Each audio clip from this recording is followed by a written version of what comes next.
Welcome to Cartoonist Kayfabe. My name is Ed Piskor. And I'm Tom Scholey, author of Jack Kirby, The Epic Life of the King of Comics, and Fantastic Four Grand Design. Doing something a little different this go-around, man. We're taking a look at Nintendo Power issue number 1, the premiere issue from 1988. But first, I want to let you guys know that Jimmy and I are going to be representing Cartoonist Kayfabe at HeroesCon in Charlotte, North Carolina at the end of this month, June 2022.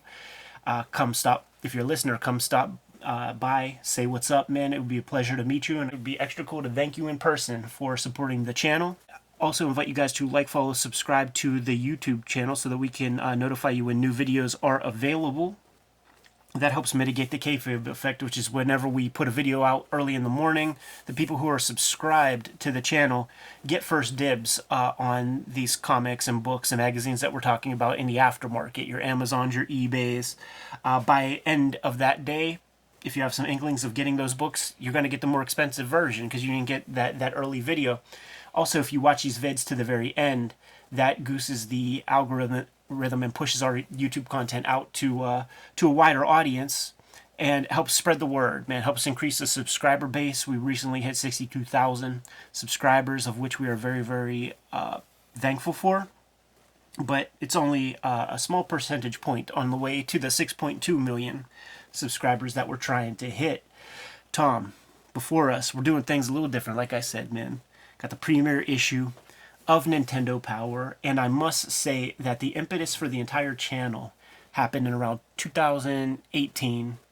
Jimmy and I are on the way to Baltimore Con together, and I was devoid of comic book content on YouTube. It didn't exist. There wasn't enough. Yeah. Like, shouts to...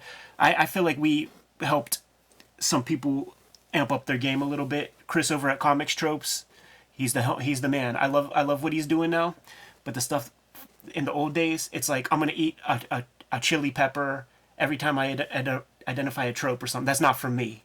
You know what I mean? Like, let's just be earnest. Let's do some real shit and get into the nitty gritty. So what I was actually using to keep me company while working on X-Men Grand Design, retro video game YouTube channels, and there was a guy, Classic Gaming Quarterly, the fella over there.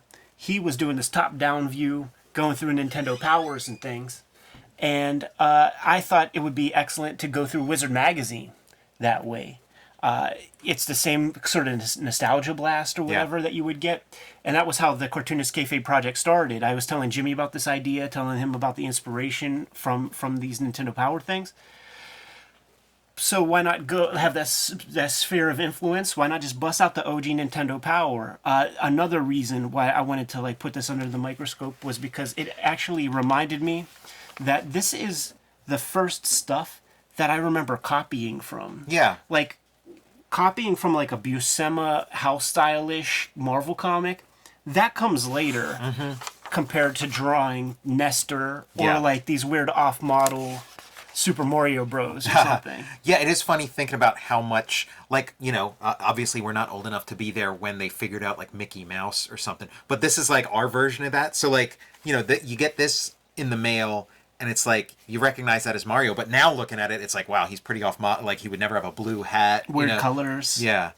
Yeah. He doesn't have a black mustache. And it's claymation. It's a. Or he doesn't have black hair. I mean. It's Play-Doh. Yeah. This was really exciting. I got this in the mail. I don't know how you what it was. Were you part of the original Nintendo Fun Club and had the little thing? So they gave away, this is drug dealer philosophy, right? Man. Yeah. You get the first one for free. And we got the subscription after this. Absolutely. And this was such a fun image to see because it just they whip this thing up really fast. If you watch documentaries about it and stuff, but it assumes that there's this entire if he keeps running to the right, you're gonna see a whole claymation world, and then also that there's you picture this being a still from an animated thing.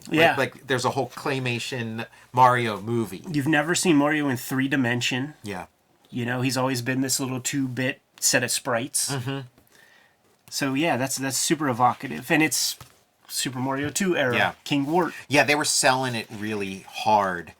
From day one, and I was never quite on board with Super Mario. I'm on board with it now, but at the time, I just wanted more platform. Yeah, I wanted more of what Super Mario 1 was, and when I heard that in Japan they actually did have that, I was like so jealous, and I'm like, why didn't you give us that? And then all these years later, I finally get to play it, and I realize why, because it's impossible. It's like almost not fun. insane. Yeah, It's masochism, sadism actually. I guess sadism on Miyamoto's part, but masochistic if you choose to play the game. Now you might be a little, you and I, there's a disparity in age a little bit, right? So I can't speak for you, but speaking for myself, being a Nintendo Powerline counselor was the only other job that I could ever have outside of making comics. Yeah, I wanted to make video games. Like, making comics was like a backup plan. Like, I wanted to make video games or, be one of these guys. And I called the line once, and it is like... What was it for? It was for the Zelda second quest, and it was something with the graveyard. I couldn't figure out, like, it was a level you had to find, and the answer was that you had to, like, blow the whistle in the graveyard, and then it would, like, reveal the next level, the next dungeon. And when the guy told me that, I was, like, all angry, because I thought, that can't be it, because I know what the whistle does, and it doesn't do anything like that. And then I did it, and it worked, so... Even in the first Zelda quest, going up 5 times in that one area, and then like by the 6th time or whatever, it works. Yeah, because that's just cheating, man. The little old lady or whatever says up, up, up in the mountains, or what? Like, and it's the exact amount of times. Yeah. She tells you, like, you find a cave and go in, and she tells you to do it. Okay, so I'll take that back. I guess I just wasn't thorough enough. Yeah, you gotta drop a bomb on every pixel. Yeah, every square that you can walk if you don't use a map. I always wonder how they pulled these, because it's really beautiful, and like there's a little bit of a glow, a little bit of a bleed. Like, are they just taking a picture of a TV screen, or do they have a special printer that? This little haze, I can't not speak to that, but you will see when they stitch together the maps, there is a bifurcation, or there are definite borders on an entire thing where they are just filming a television screen. Got Super Mario 2 at Sears when I was a little kid. I only rented Super Mario 2. I never bought it. I just couldn't get over my disappointment. The Mouser was on the Super Mario Brothers Super Show cartoon. He was like one of the villains with King Koopa, which is what I think they called him. Bowser comes later. Yeah, they called him King Koopa. And I didn't know what Mouser was from, so I watched the show before I actually got the game. Tough game. I missed like the hitting like just there's all those like great sounds in Super Mario Brothers, and Super Mario 2 is like a more meditative experience. There doesn't seem to be as much like scoring in it, and like I don't even know if you have points. Do you have points in it? I don't even know, but you know, it's not a Miyamoto game. It's from a game called Doki Doki Panic. Yeah, it was like they just found the Miyamoto Super Mario 2 to be completely unusable for like the American audience, and so it was some like dream themed game with like sort of like Arabian Nights characters that they just translated into Mario characters. So look, man, you could see these lines where the photograph cuts off. Yeah. And you see it real clear here if you look really close. So to drop down is like 1, 2, 3, like four and a half screens. This stuff is just so much fun to look at, and I really like engaged with this stuff like so much when I was a kid, and there's got to be a way to pull this into my comics making, I'm telling you, man, like, this is the first drawings that I copied. And all these, like, little incidental things. And then this is, like, a more, like, that's an approved, like, one that came from Nintendo. And then I'm thinking this is one that they made, like, in some bootleg shit. Yeah. I remember, like, being disappointed a lot in Nintendo Power because it would just show this kind of stuff. Yeah. And it's like, I wanted spelled out help, like give me codes or something, and not realizing like, oh, they're showing you where every little heart is and every extra mushroom. Like, this is super valuable.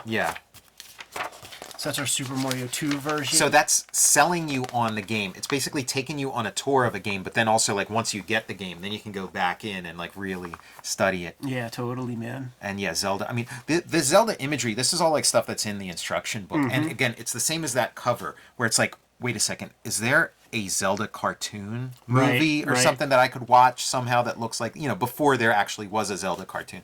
Yeah, my buddy has the Famicom disc game, and this is like a part of the cover. So this is your second quest, man. Oh, is that what they're showing you, the second quest stuff? Yeah, because the second, I mean, talk about, like, bang for your buck. You know, you play, like, the longest game you've ever played in your life up to that point, and then it's like, oh, here's a whole other game for you to play.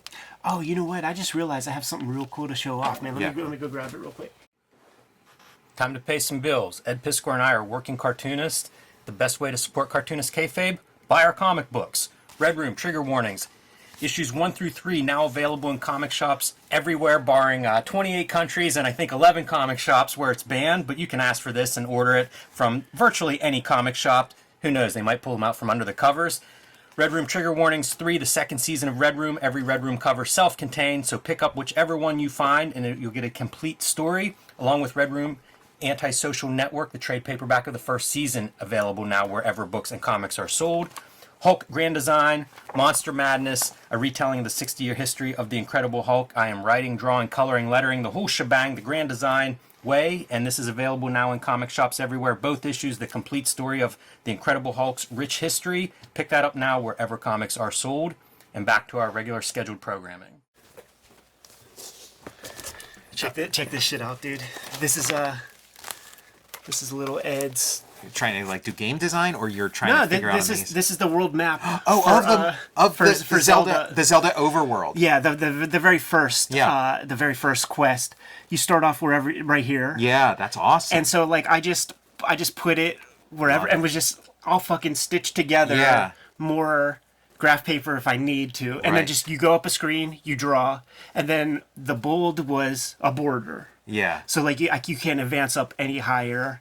And then this is me creating legends and keys where all the stuff is. I still don't know what's there. Something must be there. Yeah, there is, like, I think you go on, like, the boat or something and go up there, and then you get, like, a heart container. I think I got all the heart containers. I don't know. Yeah, there's the graveyard over there. But then I also have for each of the dungeons.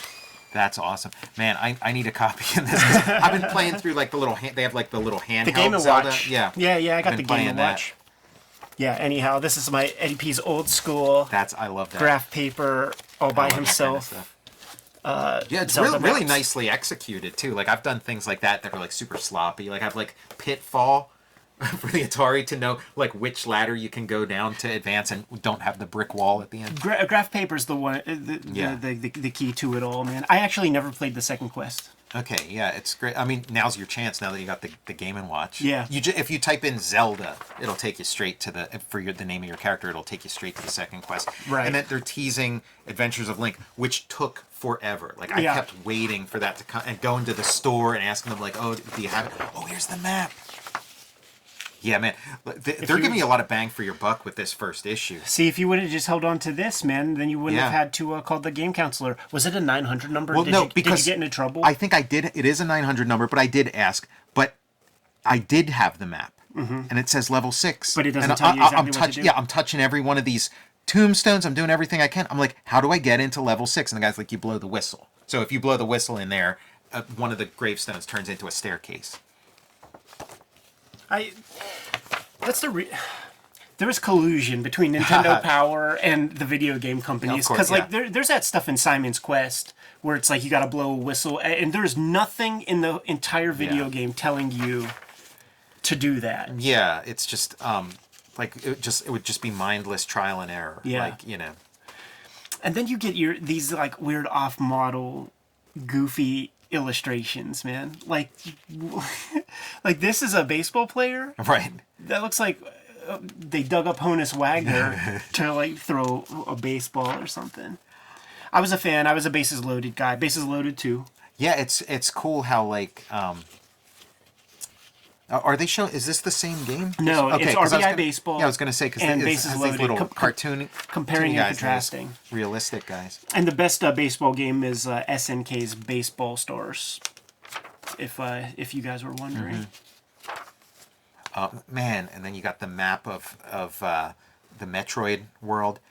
This is the game counselors kind of giving up a bunch of like the FAQs, like the biggest stuff that comes up. Ghosts and Goblins, another like unforgivable, incredibly hard game, and that becomes the tradition in the whole series. Like they never soften, throughout the series. No. Some games do soften. A lot of that 16-bit stuff, they know that it's possible for you to now rent it, so Yeah. they wouldn't want to make something for you that you cannot beat in a weekend. Yeah. The original Metroid's a bitch. It is, and I relied on it. Like, I think I had like a book that came with my Nintendo, and maybe this too. But I relied on that. Like, I would have never, if I came into this game cold, I wouldn't have been able to get anywhere. I'm playing it, Yeah. and I'm playing it cold, and you take your time. It all becomes clear. You get a lot of your stuff really quick, Yeah. and then you get really strong really fast. But you have to stay healthy for a while. You can't let yourself get hit.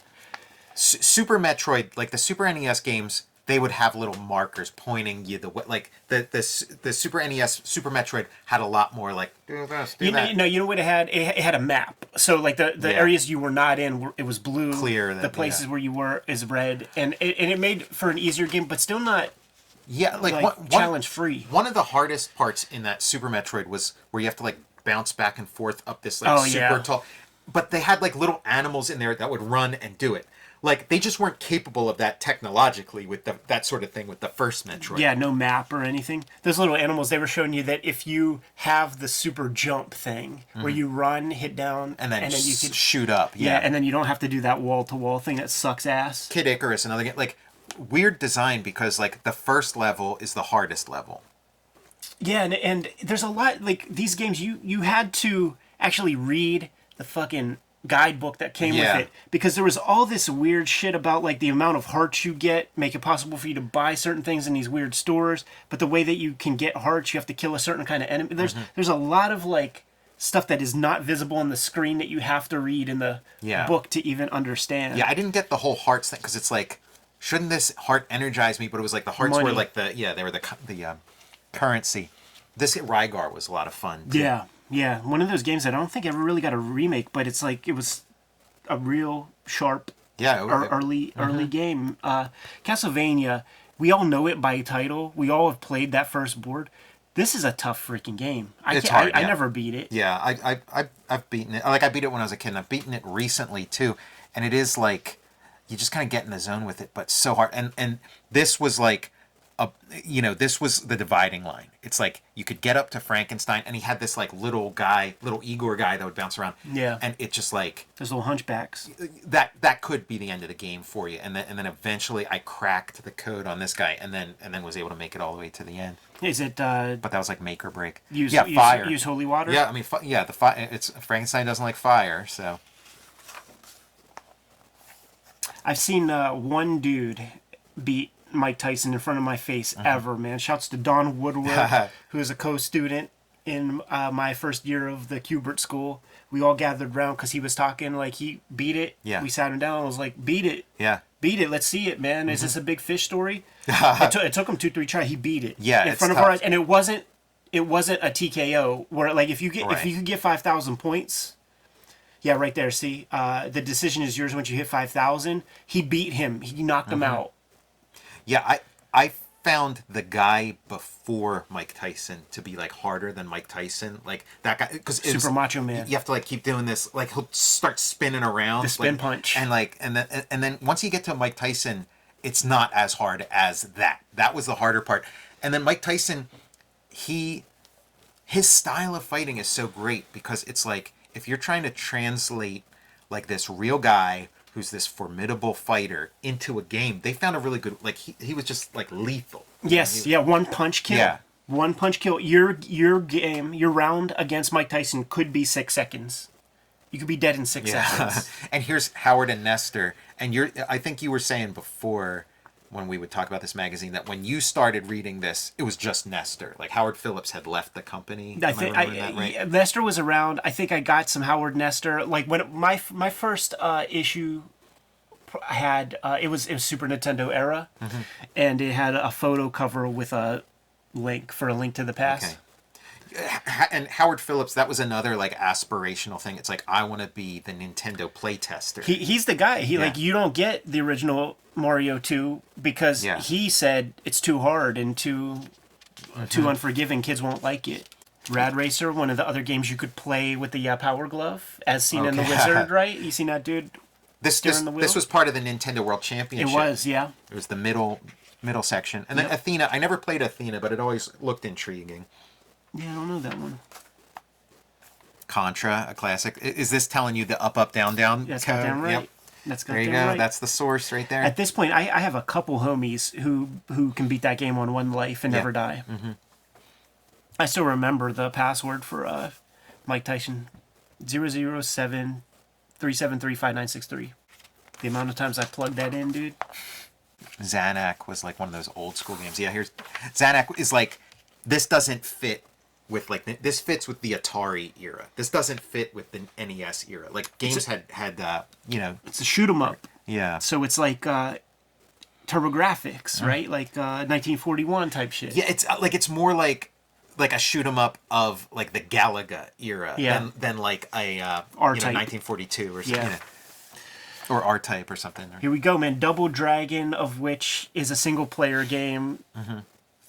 Single Dragon. There is no double. Well, it had a secondary game you could play where it was like, you know, like a street Foretelling it. Yeah. Foretelling the fighter genre. head to head. So that way they could technically on the back of the box say, you know, 2-player simultaneous action. Totally cribbing piece of Hera Tetsuo artwork from Fist of the North Star right there, with just like less talent. You know, weird drapery. You know, like what the lessons that this person got from Hera Tetsuo are not all the right lessons. The rockabilly haircut. It's like Beavis. Yeah. And I guess this is the various. The power up things you get. Every time you get a heart, you get a new. Yeah, there was one move that was like would fuck you up. It was this spin kick. Like, it's almost better to never get that move because it would, like, you do this, like, jump kick involuntarily. So you jump off a and then cliff. a guy would punch you while you're doing it. And it's like, well, I didn't want to do that. You just automatically did that for me. I feel like if you just jump kick everybody, you beat the game. Just do the double tap, jump kick. Ooh, look at a Bobo. You just knock him off that edge right there. What a beautiful map, too. Like, and the backgrounds, they're like a step down from the arcade. The arcade is, like, so lush and gorgeous. But, like, for something you're playing at home, this isn't bad. Yeah. And then this was, some of this stuff, like, the original game was just, like, a continuous side scroller. Like, there were no cuts. You wouldn't walk in a door. These were, like, additions for the NES game. And then this stuff, too, climbing up these ladders, that wasn't in the arcade either. But again, you know, you got to customize it for the strengths of, like, you know, the thing, and these caves and stuff that didn't exist either. And this was the era too, right? Like when they would do ports, sometimes they would do a port for the Nintendo and a different port for the Sega. Like it's there are different levels team, and stuff. Different, yeah, and so it was a little more questy, you know, where you'd have like, okay, you're trying to figure out which way to go. There was some question mark and maze elements and you know, and like walking inside of doors and things. Four levels, huh? It always felt longer. Yeah. Probably because you have to retry some of those boards a couple of times. I bought the game. I didn't rent it, and so I got to a point where I was like close to the end, and then I just wouldn't finish. I wanted to savor it. I didn't want to like just beat it outright because it felt like too fast. The arcade one's even faster because it is really just one level. And then you got to fight your homie. You got to fight Bimmy or Jimmy. Yeah, this stuff was real fun, and I don't. And this foretells it. Did the NES one have the Minotaurs with spears? I don't. Yeah, I don't know. I don't know. I don't see them here, but Gauntlet. This was that company Tengen that was in defiance of NES's like lockout. Yeah, I think it was Atari. Yeah, it was Atari's because they couldn't call it Atari because Atari had like a stigma attached to it. Totally. Like the sole reason why video games tanked. Yeah, and probably more so. I don't think it had as much of a stigma with fans. Like it probably did a little bit with just parents. Like, it was with retailers. Yeah. It's like I lost a boatload on Atari shit. I don't want any Atari thing ever. Which is why Howard Phillips and all that had to, you know, really sell the Play NES. test that shit. Yeah, to get it out there. Yeah, go listen to our Joe Quesada shoot interview where he was at FAO Schwartz supervisor. So he was a kid working there and got to test out the Famicom before anybody else, man. Yeah, and I think he was saying, like, if I get too deep into this stuff, I'm just not going to show up at work. So Yeah. I got to, like, Zelda. stop. He had Zelda, yeah. They did, like, a Gauntlet 2 that was, like, a much better port of it, I thought, than this one. It's a good game, but it you learn the mechanics in the first like dungeon or two, and then they just kick your ass. Then it becomes this. Yeah. They just fuck you up, man. I mean, when I was a kid, like, they should have outlawed that game because it just sucks like however much money you have is getting sucked out of your pocket. Yeah, absolutely. I guess this is probably still too early.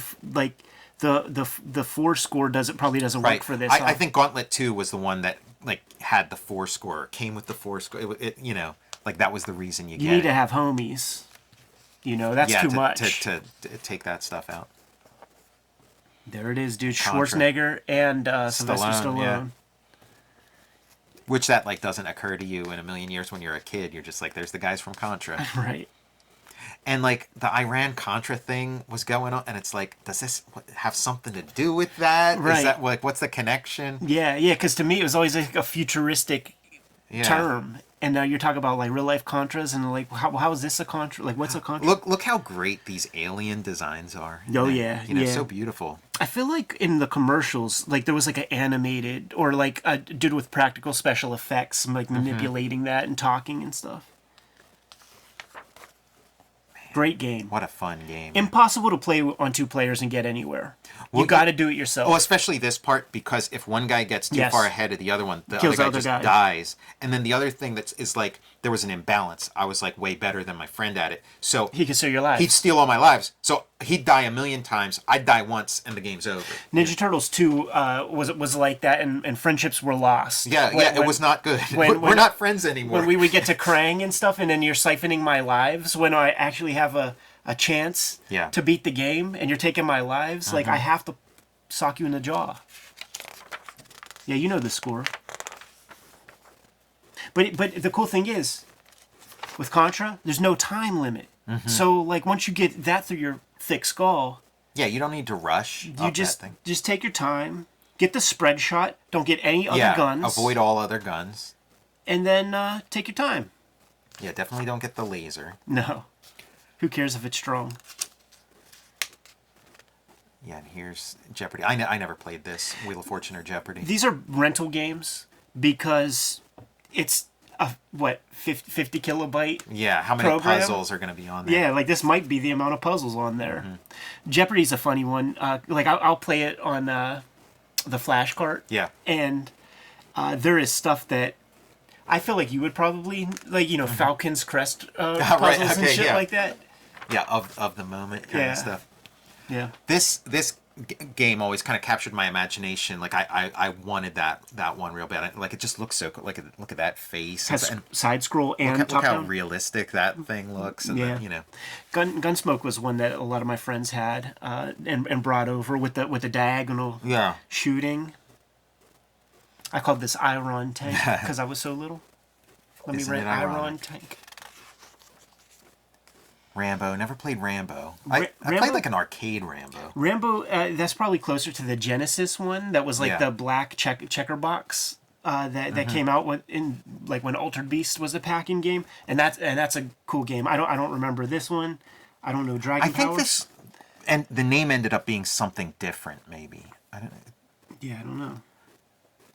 But yeah, I never played that. Metal Gear. We beat this on Twitch a year or two ago. Okay. Like during COVID, me and my homie, like we connected and we were playing this like very earnestly, actually beat it. And when you get to Metal Gear, like they didn't have enough memory to have Metal Gear in it. Yeah. It's a big computer that you destroy. Yeah, I watched like the YouTube video of the Japanese MSX Oh, Metal yeah. Gear with all the so like Metal Gear is like this Ed 209 thing, and Yeah. you never get to see it. It's just referred to in the instruction booklet. This is what hung me up for a really long time. Yes. Was this tank? Finally defeated it, and then I didn't get much further after that. Yeah, you have to get all the hostages and get a high enough security clearance in order to have a shot. Yeah. And then what was this? Just like 5 grenades or something? I think that one you had to leave mines down for. Oh I yeah, think. and let it go over top of it. Yeah. This is one of those ones. Freaking dope game, Love it. Bionic Commando for the podcast listeners out there. But you have to get used to the controls. Yeah, and that's Weird jump. Yeah, when I got that game, I was like, because you can't jump. Yeah. You can only Use do the that, arm. and so that was real. It took some getting used to, but then great learning curve, because once I got used to it, it's like all of a sudden you're like Second Spider-Man. nature. Second nature. It's exactly. nothing. Yeah, it was the closest thing to having like a Spider-Man. If they ever came out with a Spider-Man game that used that Bionic Commando mechanic, that would be cool. And the end boss is Hitler. Yes. They call him Master D, I think. Yeah. But it's this like animated, drawing of Hitler. I'd never even heard of City Connection. Yeah, that looks like It looks like City Hunter. It looks like a Mappy Land sequel, like they reskinned like a Mappy game or something. Right. Yeah, that looks pretty crazy. Looks a little old fashioned. Like it doesn't Victory. I loved the Akari Warriors games. Yeah, I would rent them. Yeah, I rented nowhere. them too. Chuck Norris on the box art right there. Star Force, don't know it. Seems generic. Yeah, that what that Freedom might, Force looks cool as fuck. There was like a Last Starfighter game for the NES that looks like a reskinned version of that. Is this anything like Rescue the Embassy mission? You know what I'm talking about? No, I don't know. Might be a little later for Yeah. you, man. But is it a gun game? Oh, Rescue the Embassy mission, was that kind of like a You rappel down buildings. Oh no, okay. Yeah, I know it was Yeah. And then there's a stealth part where there are spotlights and you have to hide in grass and behind walls and stuff. This looks like an Operation Wolf kind Yeah. of thing. You're like a gun zapper. Okay. Pack Watch. This is an important section, man. Blaster Master is on the horizon. Yeah. Golgo 13.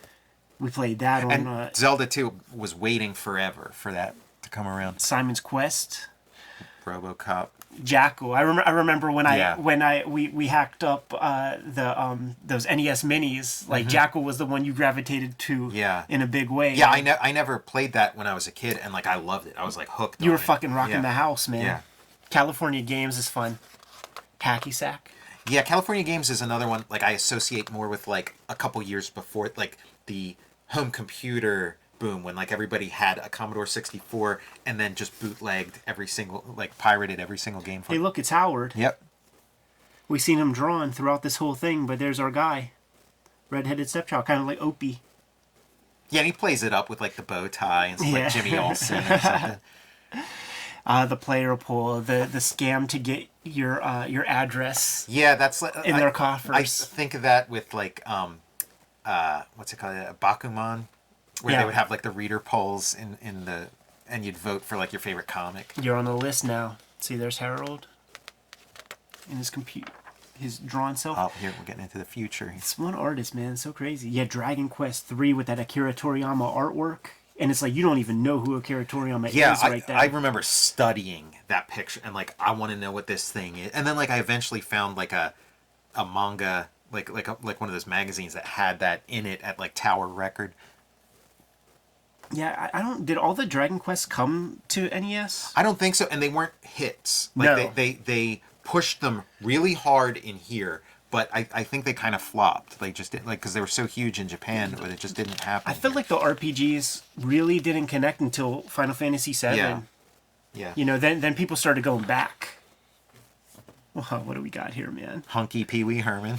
Kirk Cameron is a NES fan. Is that what we're dealing with here? And look, we got the Full House. That's his family. little sister. Okay, Candace that's Cameron. why she's in that article. Okay. Damn, they're all like... That's like season 1. Rest in peace, Bob Saget. I see a double dribble mention. I wonder if they have like they're not letting you know yet No. what's under the costume. Big secret. Justin Bailey.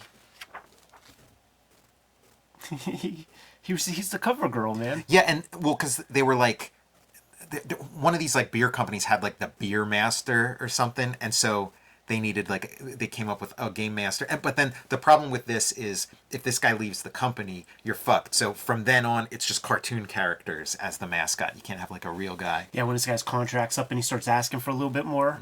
Or if you do that thing, you do that WCW Eric Bischoff thing, where like the Sega guys give him the offer he can't refuse. Yeah.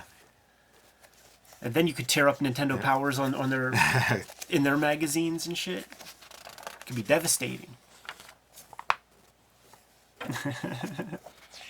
Kids sending in their scores and stuff on VHS. Dude, I feel like this is the era too where like they were really pushing hard those NASA camps, like space camps. Yeah. You know, that would be like the grand prize and all the double dares and junk. So these are the top. These are the charts. This is like the record charts you want to climb up, and as much payola and collusion. It's all Nintendo products. It's one company. Like it's like, yes, I get it. I understand. Really good. When we get to Top Gun, that's bullshit. That's total bullshit. That's a hard game. Like land that plane. Right. Let me see you land it. You know what I mean? Double dribble I could get down with. Pro wrestling always kind of sucks. Castlevania needs to chart higher. Yeah. That's a Konami. People hate Goonies, but I liked it.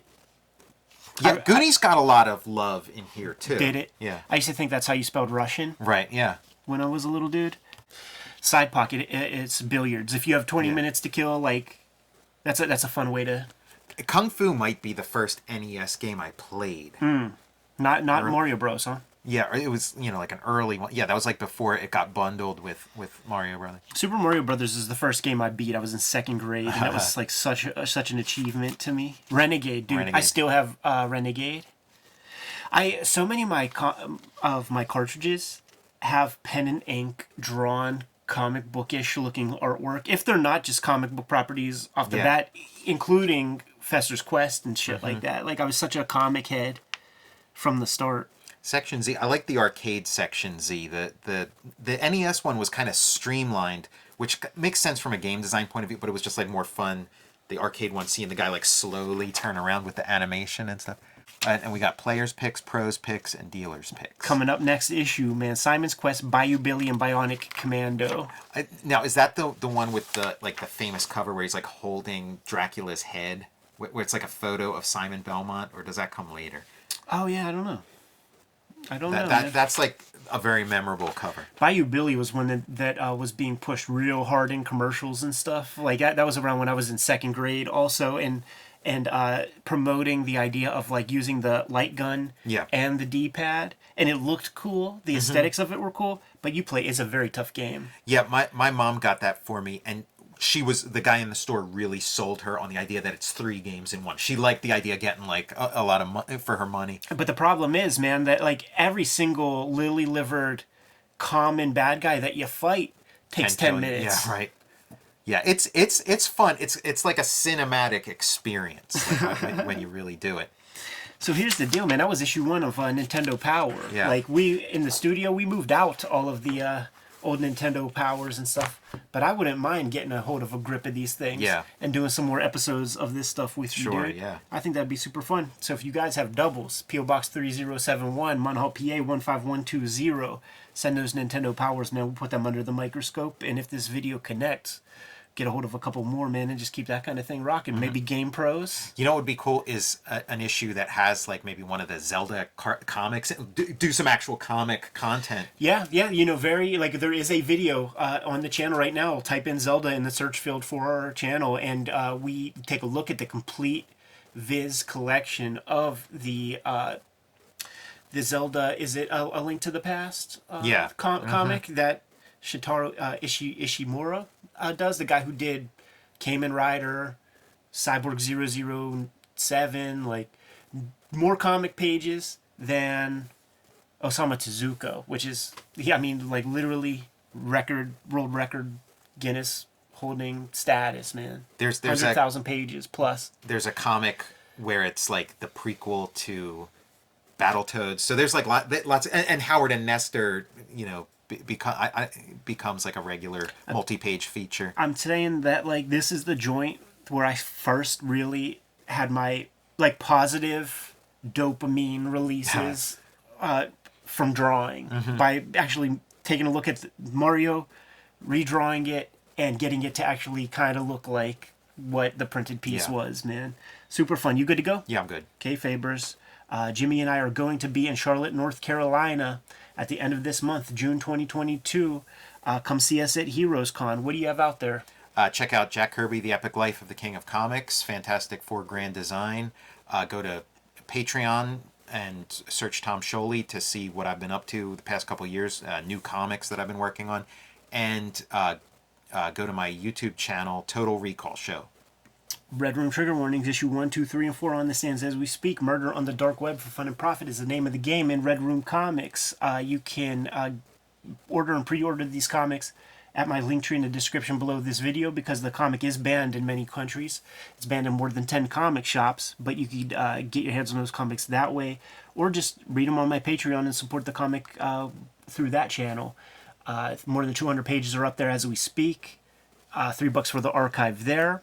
And also with the YouTube channel, like, follow, and subscribe so that we can let you know when new vids are available and help mitigate that kayfabe effect for you. Much appreciated to all the subscribers that we have built, new and old.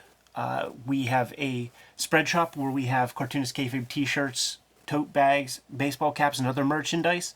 That helps support the Cartoonist Kayfabe channel in a big way and keeps these daily videos possible.